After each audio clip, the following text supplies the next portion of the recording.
Welcome to the Marvelous Post-Blip Podcast, a podcast on all things Marvel on the Fangirl Zone. I'm Don't Let Sharon Be Power Broker Steve. And this is Avenger Dave, and I'm totally believing she's the power broker. Sorry, Steve. I'm like writing notes all over the place. It's her. I know.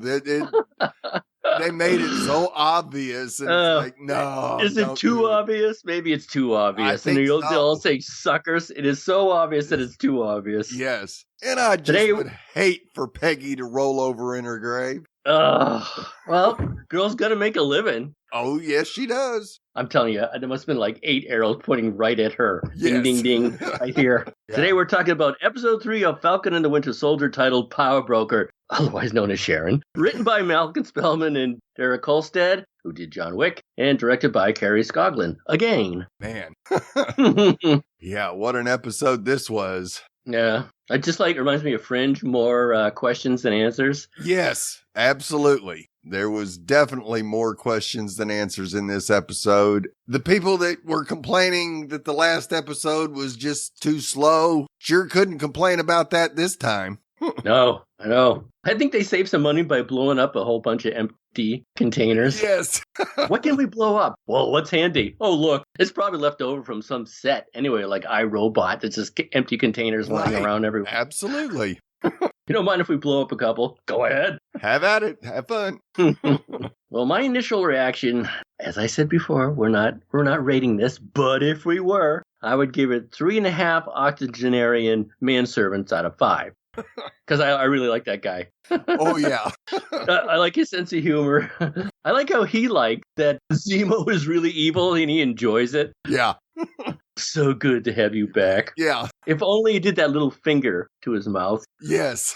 That would have been awesome. Speaking of awesome, I love Daniel Bruhl. I started following him a long time ago. The subtlety in his facial expressions are amazing. Yes. When he tells him to shut up, he just lifts an eyebrow. Yeah.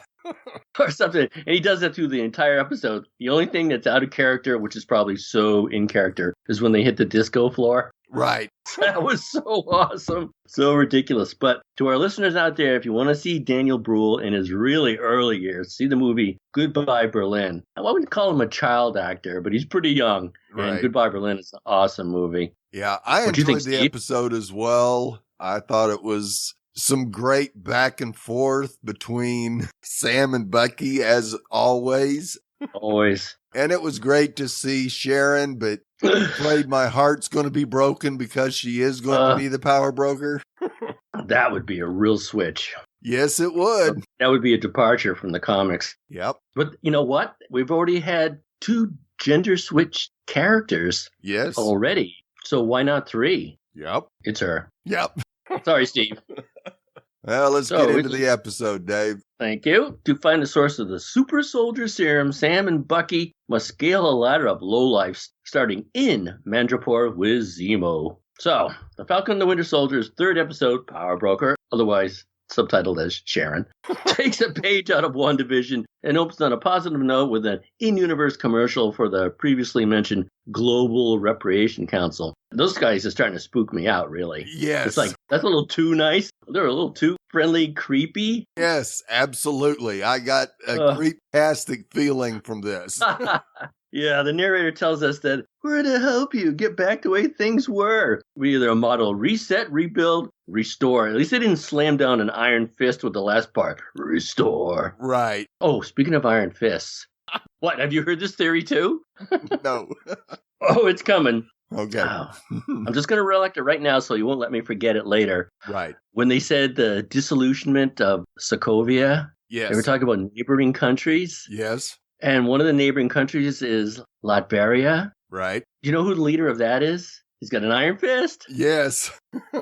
If they bring Dr. Dooman in this, I will be so happy. Yes. First of all, I want to see how he looks because their costumes are pretty badass. Yes, they are. And if they bring him in, all right, I'm going to go off on it now. It's okay. The teasers are all over the internet. They did some filming in a mansion in Georgia. Right. And apparently, so this isn't a spoiler alert, but if you think it is, spoiler alert, this mansion is supposed to take the place of like a museum. And so everyone's going, oh, museum. Who would be in a museum? I don't know. Steve's like a museum piece. It's possible he could come back. Right. or whoever was on set and at that mansion said, it'll blow you away. Right. Now, and I'm like, you mean like Luke Skywalker at the end of The Mandalorian? Yes. Blow me away? Right. So, I don't know. I'm either hoping that it's either Steve, and we know that Chris Evans is signed for a couple more roles. I would prefer it. Yes. To be Dr. Doom, but it could be, I get another stretch is, speaking of Mandapore, would be Wolverine. That would blow a lot of people away. Oh, absolutely. A lot. Absolutely. Because here we go again a little early, but Wolverine spent a lot of time relaxing in Madripoor. That's yes. tie in there. Yes, absolutely. There's a big X-Men tie-in here. Big. And so anyway, I read one theory where they thought it's possible that Dr. Doom could be the power broker. I wished for that too. That would be that's even better. Right. Because I'd be disappointed if it was Sharon, but if it's Dr. Doom, like, give him more power. Right. And he's crazy. He was a head taller than everybody if it was the guy at the bank. So, I could see that being a Dr. Doom easily. Oh, God, that would be so great. Yes. Well, we don't have to do any more. We can end the podcast right now. So anyway, in real life, the GRC takes on a much darker tone. A van with branding opens up to reveal John Walker, yay, who's infiltrating the cafe in Munich that housed the Flag Smashers in the last episode. And of course, he enters with brute force. Yes. However, the trail goes cold when the owner refuses to give up the terrorist organization, prompting an aggressively outraged reaction from Walker. Patoo.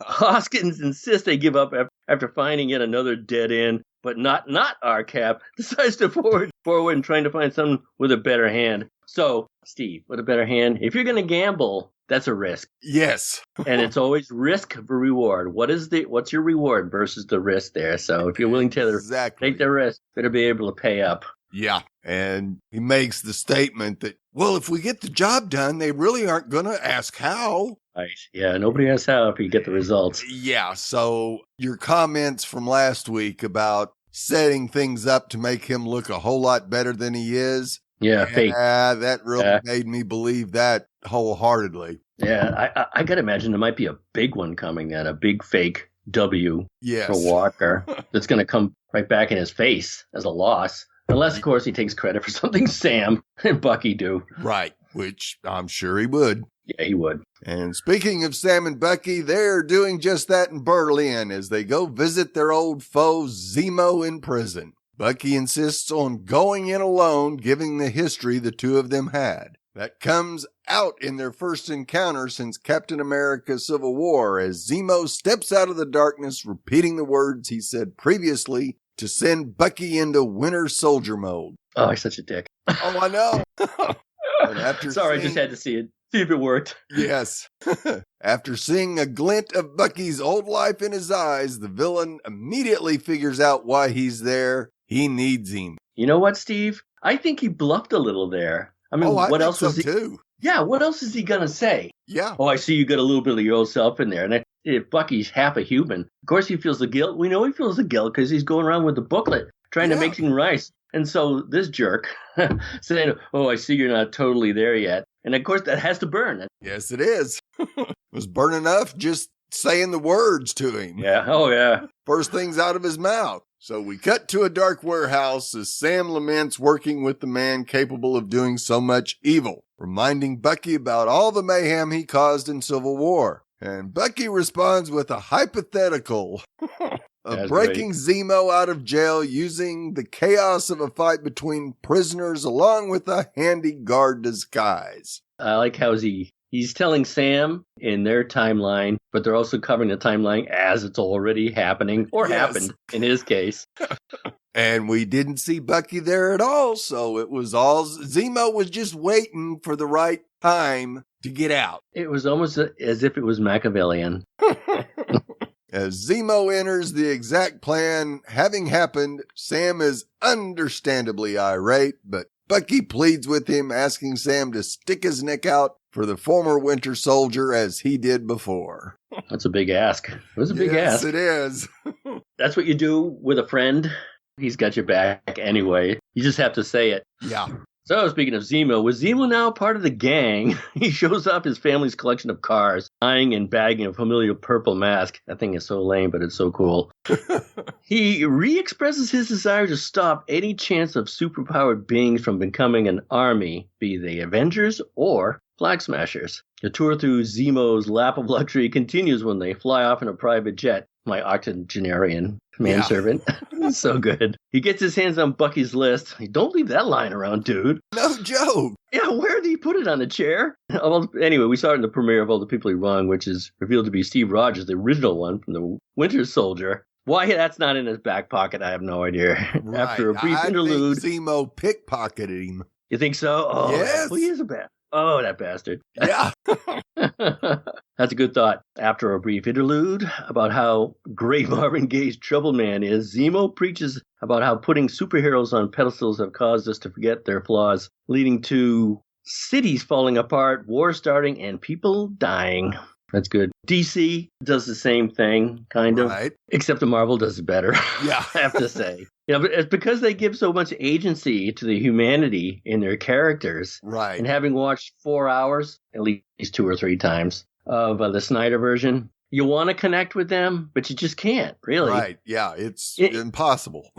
Yeah. I mean, it's fun, and it's better than the other one. But still, who are they? Right. You know, the most human character in that movie was the Flash. Yeah. Anyway, we then cut to Latvia, where Carly Morgenthau plays soccer with children at the GRZ resettlement camp. She's brought away to be bedside for an older woman, which is Mama Danya. And it's more of a tender side of the Flag Smashers leader than we've ever used to, as she tearfully apologizes to the woman and kisses her cheek, surrounded by other ill people. Which is the tried and true tradition of losing a loved one or guardian or parent. You cannot be a superpowered evil person or a superpowered good person without losing a parent. Or both. Right. Yeah. That's part of the course. Yes. Yeah. So the trio lands in Madripoor, an Indonesian island with over 2 centuries of lawlessness to its name. Not to mention the X-Men. That's right. They come Green hangout. Yeah. They come in undercover with Sam having to gulp down a disgustingly drink with snake organs to maintain his disguise. I'm not going to ask for one of those next time I go out to the bar. But it's funny how everyone's undercover as pretty much who they are, except Sam thinks he's a pimp. Right. He looks like a pimp at least. Yeah. And Zemo scolds him. Yeah, he scolds him. Only in America would they think you're a pimp. Yeah, he's styling. Yep. As Zemo introduces the power broker as the ruler of all things in Madripoor, they're approached by some seedy-looking individual. Did you notice the possible power broker was standing there at the bar with a hood on? Yeah. Possible.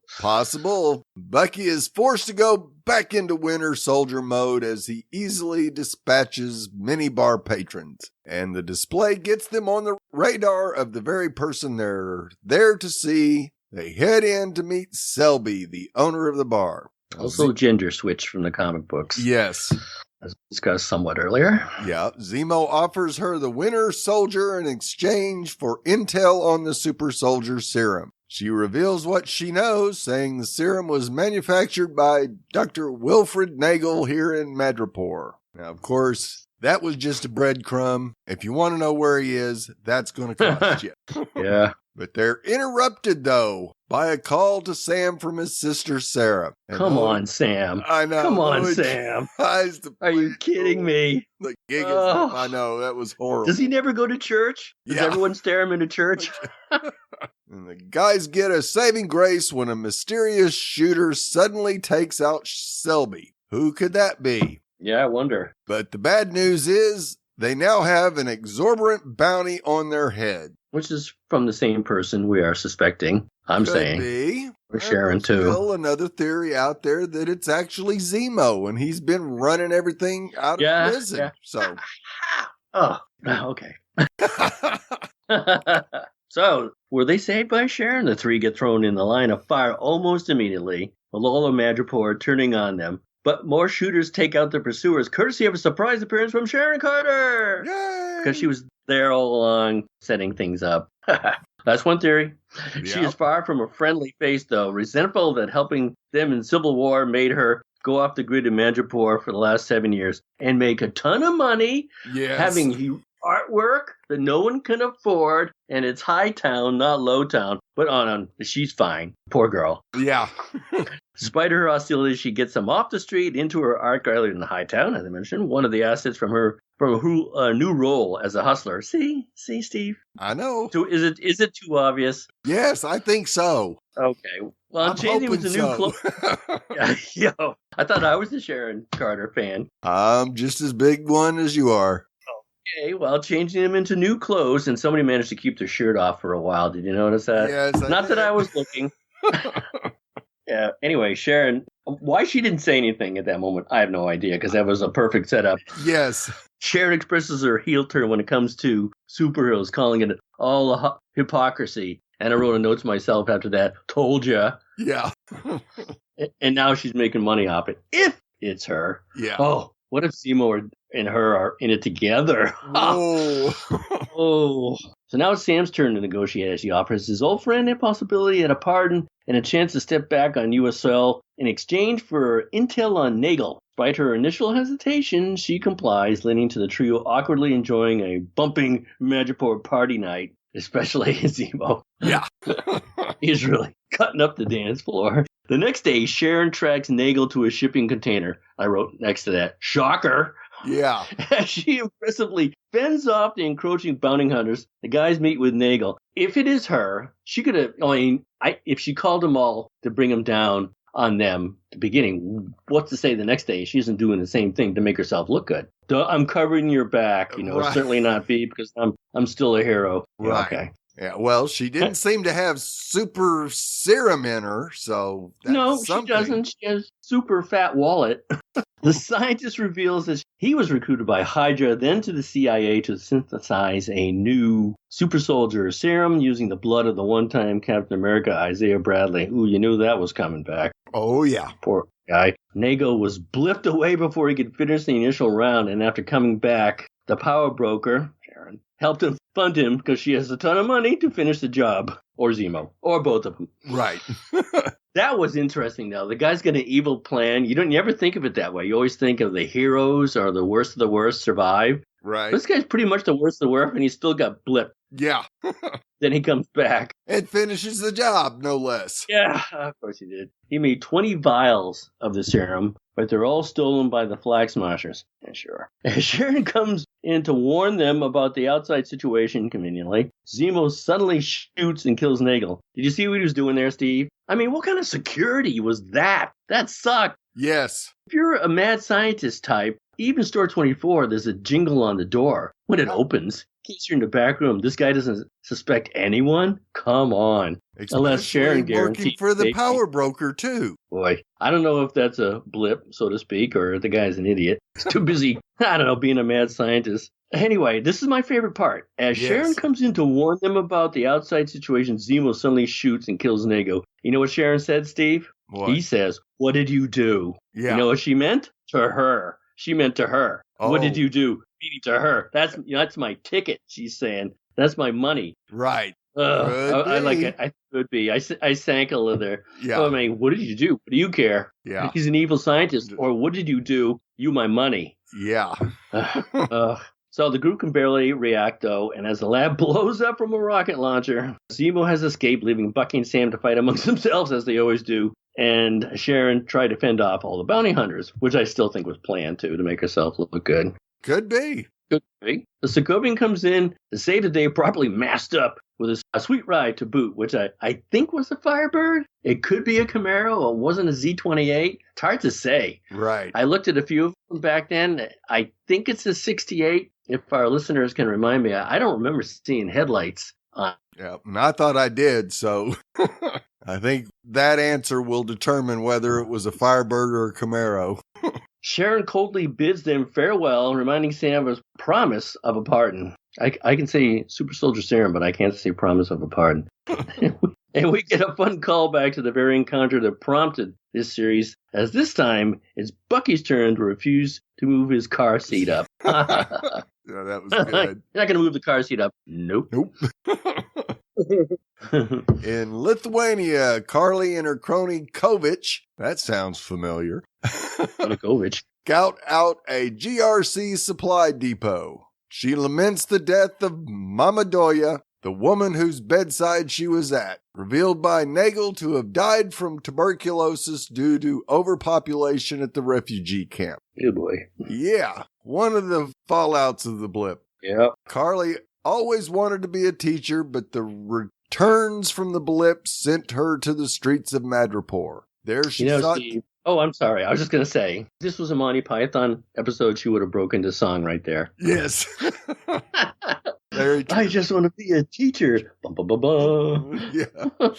There she sought the serum to protect them, hoping to help bolster the kids suffering in the camp. And she also somehow knows that Nagel is dead, expecting the power broker will come crawling to her soon to beg for what's left of the serum. A word travels fast, huh? Yeah, like instantaneously. Yeah, or somebody called her. Guess what? Back at Zemo's former jail, Walker and Hoskins look into the prison break. Walker is immediately on to Sam and Bucky, figuring they were behind his release. Didn't have a thing to do with it. It was all Zemo. Yeah. He then decides to veer from red, white, and blue towards dark gray. Ooh.